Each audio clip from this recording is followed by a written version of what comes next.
વડોદરાના old Padra road ખાતે શ્રી પીપળેશ્વર મહાદેવ ખાતે ભંડારાનું આયોજન કરવામાં આવ્યું। વડોદરાના ઓલ્ડ પાદરા રોડ ખાતે આવેલા ટાગોર નગરમાં શ્રી પીપળેશ્વર મહાદેવ 22મો વાર્ષિક પાટ ઉત્સવ નિમિત્તે ભંડારાનું આયોજન કરવામાં આવ્યું, જેમાં મોટી સંખ્યામાં અલગ અલગ વિસ્તારના સોસાયટીના રહીશો મહાપ્રસાદીનો લાભ લીધો હતો। ટાગોર નગર યુવક મંડળ તથા ટાગોર નગર મહિલા મંડળ દ્વારા ખૂબ જ સરસ વ્યવસ્થા કરવામાં આવી હતી। નમસ્કાર।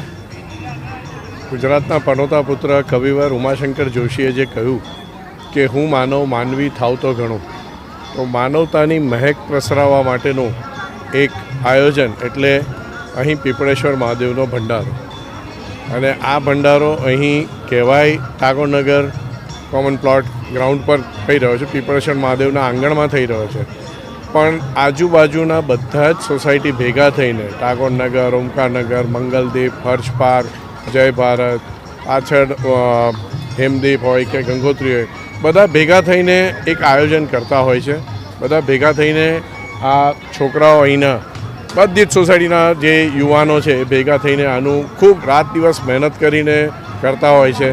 ખાસ કરીને ટાગોરનગરના યુવાનો હોય, મંગલદીપના હોય, જય ભારતના હોય કે અહીંયા ઓમકારનગરના હોય, હર્ષ પાર્કના હોય, અતિશય મહેનતથી એક ભંડારાનું આયોજન કરે છે। સતત 22 વર્ષથી આ કાર્યવાહી થઈ રહી છે અને એક માનવતાની મહેક માટેનું આ કાર્ય છે। મારું નામ શૈલેન્દ્રસિંહ જાડેજા।